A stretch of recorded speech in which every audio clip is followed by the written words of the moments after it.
दोस्तों आज की वीडियो में हम डिस्कस करेंगे उन नेशनल पार्क्स के बारे में जो आपके स्टेट ऑफ उत्तराखंड में लोकेटेड हैं। वीडियो को शुरू करने से पहले आइए जानते हैं एक इंपॉर्टेंट इंफॉर्मेशन के बारे में। दोस्तों जैसा कि आपने सुना होगा, करत करत अभ्यास जड़मत हुई सुजान, रस्सी के आज जात से पत्थर पड़े निशान। तो यहां पर कहने का मतलब यह है कि जितनी आप प्रैक्टिस करेंगे उतना ही आप परफेक्ट होते जाएंगे। तो यहां पर हम आपके लिए एक ऐसी सीरीज लेके आए हैं जिससे आप अपने अपकमिंग यूपीएससी प्रीलिम्स की प्रिपरेशन को और ज्यादा बूस्ट कर सकते हैं। यहां पर आपके लिए लेके आए हैं हम 15 सेक्शनल टेस्ट जिससे आप अपने सब्जेक्ट को बेहतर तरीके से कवर कर पाएंगे। उसके अलावा आपको यहां पे मिलेंगे 5 करंट अफेयर के टेस्ट जिससे आप ये समझ पाएंगे कि किस तरह से आप अपनी करंट अफेयर की प्रिपरेशन को और बेहतर कर सकते हैं। और साथ के साथ 15 फुल लेंथ टेस्ट और 4 सी सेट के टेस्ट। अब इस प्रयास सीरीज को ज्वाइन करके आपको क्या बेनिफिट होगा? ये टेस्ट तो आपको कहीं भी मिल जाएंगे। देखिए, इससे बेनिफिट ये होगा कि जब आप सेक्शनल टेस्ट देंगे तो आपको अपने हर एक एरिया की प्रॉब्लम का पता लग जाएगा। मान लीजिए इकोनॉमी में आपको अगर किसी टॉपिक में प्रॉब्लम है, उसको आइडेंटिफाई करने में ये सेक्शनल टेस्ट आपकी हेल्प करेंगे। उसके अलावा आपको पता ही है कि रिसेंटली करंट अफेयर से बहुत ज्यादा क्वेश्चन पूछे जाते हैं और उन्हें प्रिपेयर करना बहुत मुश्किल हो जाता है। तो टेस्ट से आप उस चीज को भी दूर कर सकते हैं और फुल लेंथ टेस्ट से आप एक्सपीरियंस कर सकते हैं कि कैसे यूपीएससी में आपको एग्जाम देना चाहिए। अब वैसे तो आप अपने परफॉर्मेंस को खुद भी मॉनिटर कर रहे होंगे, लेकिन फिर भी आपको कोई डाउट रहते हैं तो उसके लिए हम मंथली बेसिस पे 2 जूम सेशन कंडक्ट करेंगे जहां पर आपके सभी डाउट को हम क्लियर करने की कोशिश करेंगे। अब इससे रिलेटेड आपकी कोई भी क्वेरी हो तो आप पूछ सकते हैं हमारे वेबसाइट पे जाके dpp.onlyis.in पे जाके, और आप मेल भी कर सकते हैं हमें info@onlyis.com पे। इसके अलावा आप कॉल भी कर सकते हैं हमारे नंबर पे। आइए अब डिस्कस करते हैं आज का टॉपिक। अगर बात की जाए उत्तराखंड की तो यहां पर आपको 6 टोटल नेशनल पार्क देखने को मिलते हैं। पहला है आपका गोविंद नेशनल पार्क जो कि कुछ यहां पर लोकेटेड है आपका। इसके बाद आता है आपका गंगोत्री नेशनल पार्क जो कि यहां पर लोकेटेड है। नेक्स्ट है valley of flower national park जो कि कुछ चाइना बॉर्डर के आसपास यहां पर लोकेटेड है। उससे अगला है आपका नंदा देवी नेशनल पार्क जो कि कुछ यहां पर लोकेटेड है। फिर यहां पर आ जाता है आपका जिम कॉर्बेट नेशनल पार्क और लास्ट है आपका राजाजी नेशनल पार्क। अब यहां पर कुछ चीजें हैं जो आपको याद रखनी है। ये जो आपका गोविंद नेशनल पार्क है, यहां से ओरिजिनेट होती है इसके आसपास से आपकी यमुना रिवर। अब आपको पता ही होगा कि गंगा गंगोत्री ग्लेशियर से निकलती है, तो यहीं पर इस नेशनल पार्क से निकलती है आपकी भागीरथी। इसके अलावा वैली ऑफ फ्लावर से निकलती है आपकी अलकनंदा। अब यहां पर एक क्वेश्चन है आपसे मेरा। देखिए, आपको 5 प्रयाग के नाम लिखने हैं विद रिवर। मतलब मान लीजिए कर्ण प्रयाग कौन सी 2 रिवर के संगम पे बनता है, या आपकी अलकनंदा और भागीरथी के मिलने से कौन सा प्रयाग बनता है, तो इन चीजों को आपको कमेंट बॉक्स में मुझे मेंशन करना है। देखिए, आपके कमेंट्स बहुत कम आते हैं, तो कोशिश कीजिए कि ज्यादा से ज्यादा आप कमेंट कीजिए।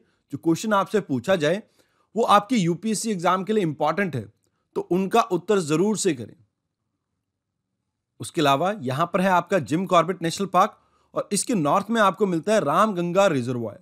यहां से रामगंगा पास करती है, तो इस वजह से ये थोड़ी इंपॉर्टेंट हो जाता है रिजर्वायर।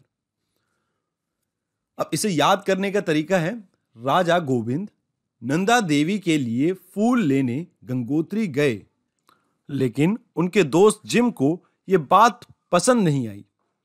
अब देखिए, यहां पर राजा मतलब राजाजी नेशनल पार्क, गोविंद मतलब गोविंद नेशनल पार्क, फूल का मतलब है valley of flower national park, Gangotri आपका गंगोत्री नेशनल पार्क को रिप्रेजेंट करता है, और जिम यहां पर जिम कॉर्बेट नेशनल पार्क को रिप्रेजेंट करता है।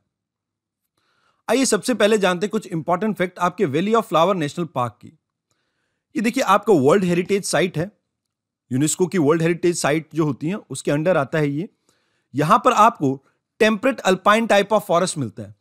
टेम्परेट आपको जनरली हायर लैटिट्यूड में देखने को मिलती है वेजिटेशन, बट यहां पर क्योंकि हाइट ज्यादा है और आप सभी को पता होगा कि एल्टीट्यूड मिमिक्स लैटिट्यूड, इस वजह से भी आपको यहां पर टेम्परेट अल्पाइन फॉरेस्ट देखने को मिल जाता है।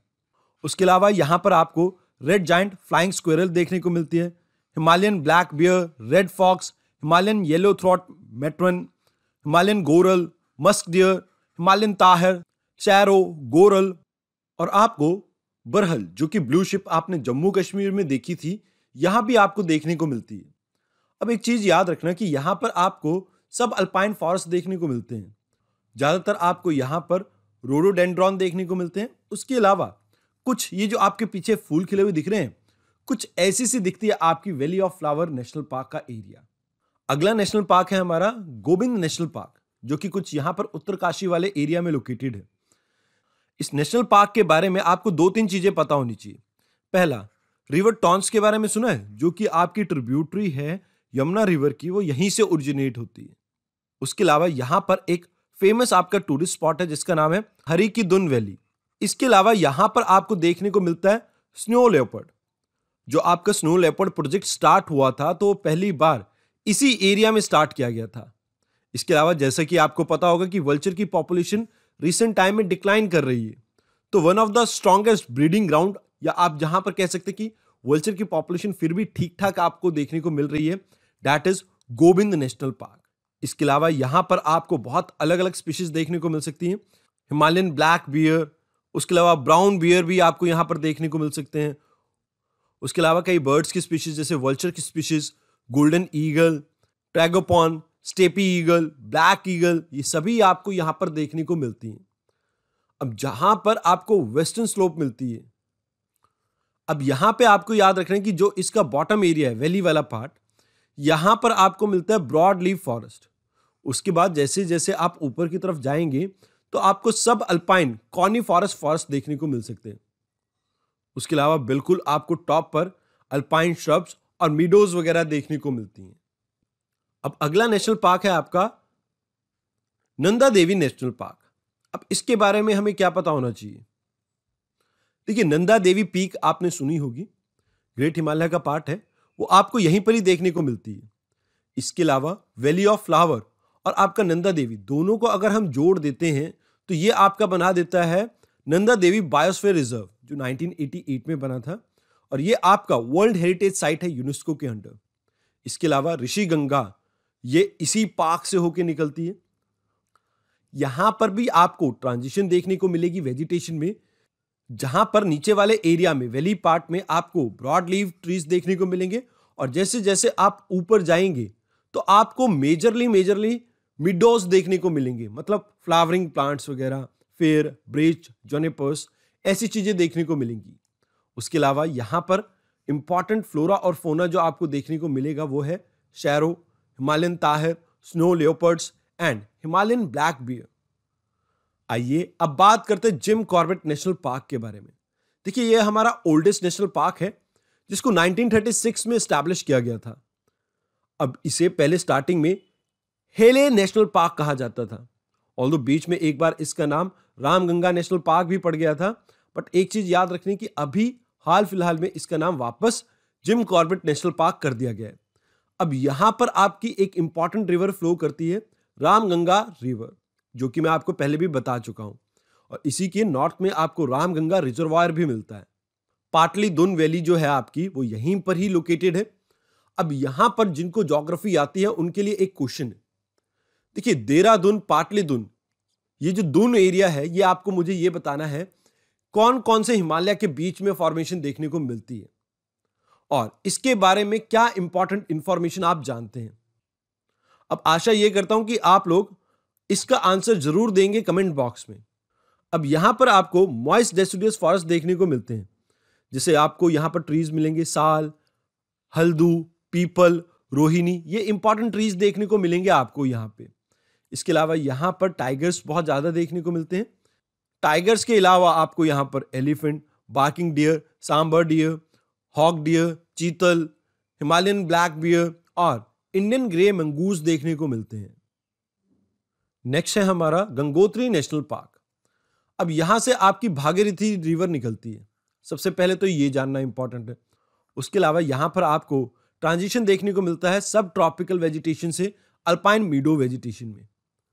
अब अगर बात कीजिए इस एरिया की, तो यहां पर आ गया आपका गोविंद नेशनल पार्क और यहां पर आ गया आपका गंगोत्री नेशनल पार्क। तो ये जो एरिया है ये आपस में थोड़ा जुड़ा हुआ है, और बीच में यहां पर आपको मिलता है एक वाइल्ड लाइफ सेंचुरी जिसका नाम है केदारनाथ वाइल्ड लाइफ सेंचुरी। अब यहां पर नाम है गंगोत्री, तो यहां पर आपका गंगोत्री ग्लेशियर भी मिलता है, जहां से एक्चुअल में आपकी गंगा रिवर निकलती है। अब यहां पर जो आपको कॉमनली ट्रीज वगैरह मिलते हैं, दैट इज चेयर, पाइन, देवदार, फिर ऑक और रोडोडेंड्रॉन्स। अगर बात की जाए इन टोटल ये आपको वेजिटेशन देखने को कैसे मिलती है, तो कुछ इस तरह से डिस्ट्रीब्यूटेड है। नीचे वाले एरिया में आपको सब अल्पाइन कॉनिफॉरस फॉरेस्ट देखने को मिलते हैं।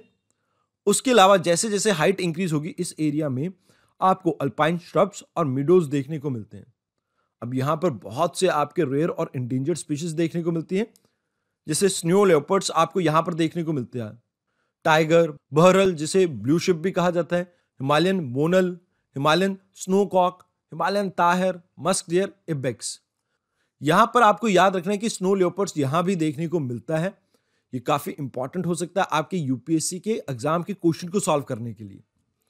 आइए अब बात करते हैं राजाजी नेशनल पार्क के बारे में, जो कि आज का हमारा आखिरी नेशनल पार्क है। अब यहां पर आपको इसके कोर में मिलता है राजाजी टाइगर रिजर्व। यहां पर इसके कोर में मिलता है हमें राजाजी टाइगर रिजर्व। यहां पर आपको साल फॉरेस्ट देखने को मिलता है, मतलब ट्रॉपिकल टाइप ऑफ वेजिटेशन है यहां पर। और रेनफॉल कम होने की वजह से यहां पर आपको डेसिडुअस ट्रीज देखने को मिलेंगे। साथ के साथ क्योंकि रेनफॉल कम है, धीरे धीरे आपकी ये वेजिटेशन ग्रासलैंड में चेंज हो सकती है। और क्योंकि यहां पर कोल्ड एरिया है ये, तो यहां पर आपको देखने को मिलता है पाइन फॉरेस्ट। इसके अलावा यहां पर कुछ इंपॉर्टेंट स्पीशीज जो आपको देखने को मिलती है, that are elephant, Bengal tiger, sloth bear, Himalayan black bear और इंडियन पोर्कोपिन। अब देखिए, जैसा कि मैं आपको बता चुका हूं कि ये शिवालिक रेंज वाले एरिया में मिलेगा उत्तराखंड के। यहां पर बारिश कम है दूसरे इलाकों के मुकाबले जो उत्तराखंड के हैं, तो इस वजह से यहां पर आपको साल फॉरेस्ट देखने को मिलते हैं। तो आज की वीडियो में इतना ही। धन्यवाद।